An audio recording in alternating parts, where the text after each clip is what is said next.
So as I continue to work on my portfolio of projects that I'm passionate about and I want to bring to the world, one of my first projects that I knew I had to do was a project that I called Silent Seeds. And this was a project about Black male infertility as well as just fatherhood in general.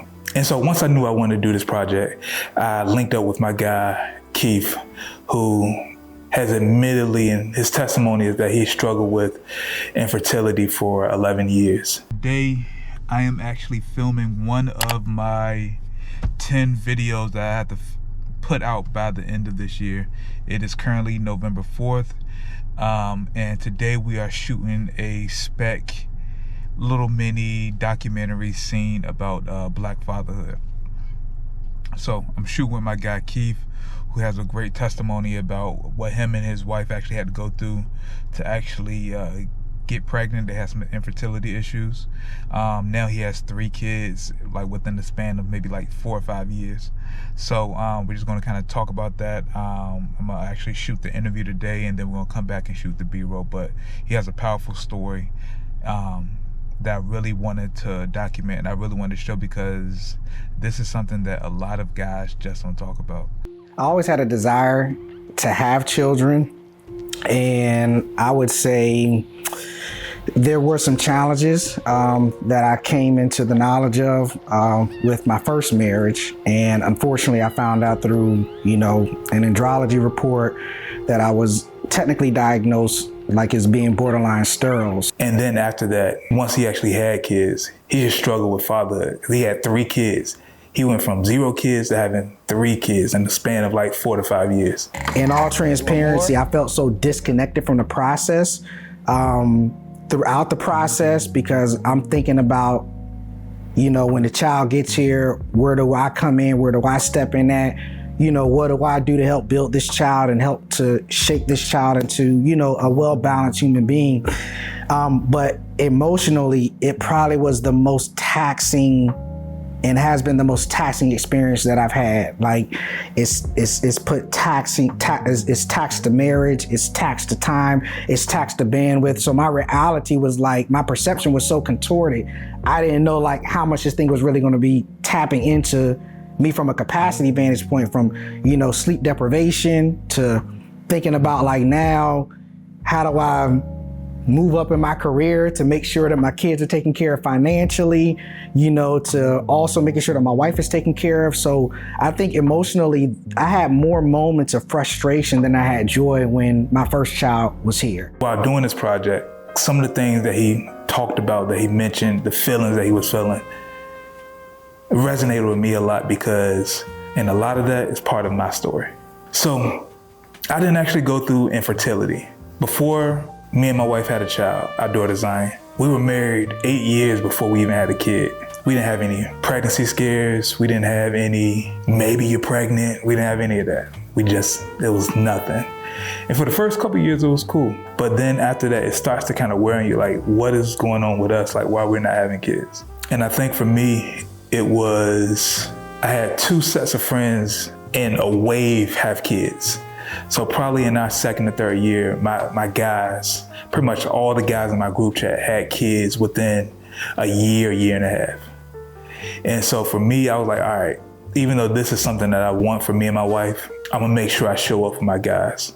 So each and every one of them, like when they had their babies, I was up at the hospital the first day. I was, at the baby showers, because I was happy for my guys. But internally, I felt like, yeah, that should be us. That should be us.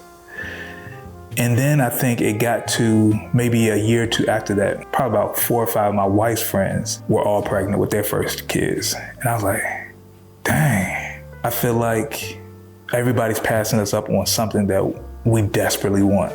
And some of those feelings was just that I've always wanted to have a child. I wanted multiple child.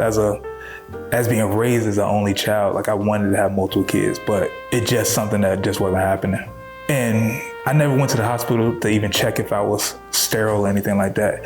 But in my head, I felt like I was sterile. It even got to the point where I would look up some of my ex-girlfriends on social media and be like, hey, do they got kids?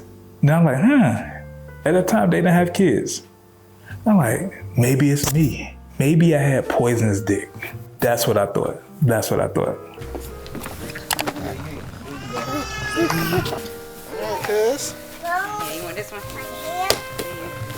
You're gonna need some bribery to see. After 8 years it happened. Me and my wife found out we're pregnant right after she finished her doctorate, which I think was God's plan, to be honest with you. So after she finished her doctorate, maybe like 2 months after that, we found out we were pregnant. And then we had our baby girl, Zion.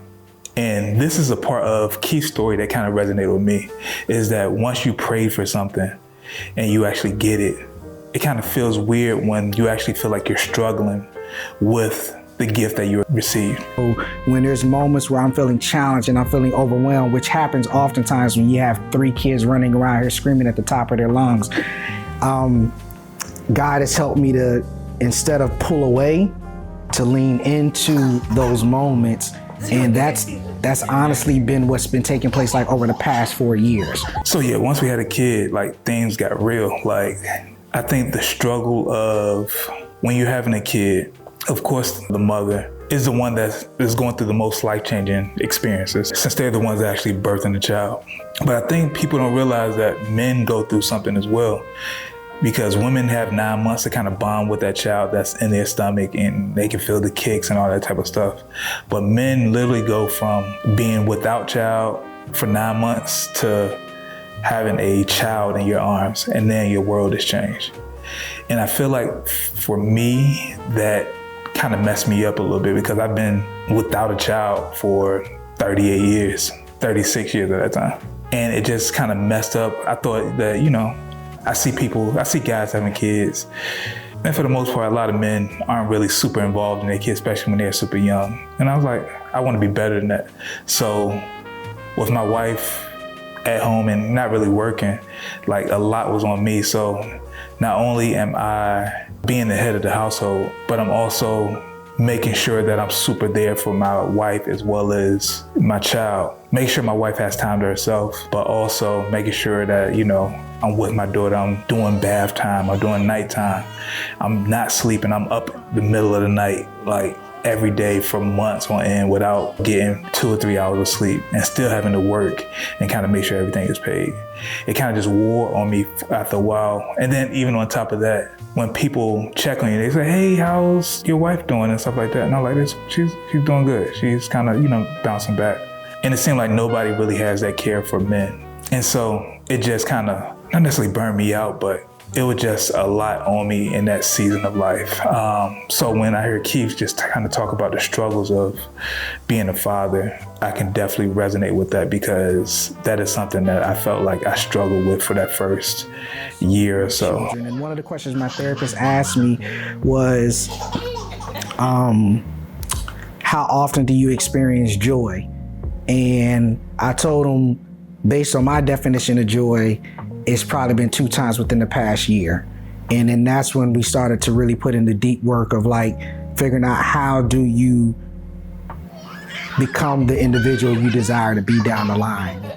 And that's the reason why I decided to do this film, because I feel like a lot of these things the outside world doesn't talk about, but also Black men don't talk about. And I feel like this is something that people should shed light on, because it's a lot of people that go through it, and us as men need to know that it's okay to struggle with, you know, these things. And so that was my purpose of this film, to share a little bit of my story through somebody else's story. Hopefully you enjoyed this little bit of behind the scenes of my film, Silent Seeds, as well as hearing a little bit about me and my story. So once again, I'm Rashad, I'm 39, and I'm building a multi-million-dollar content agency. Hopefully you follow along on this journey of mine.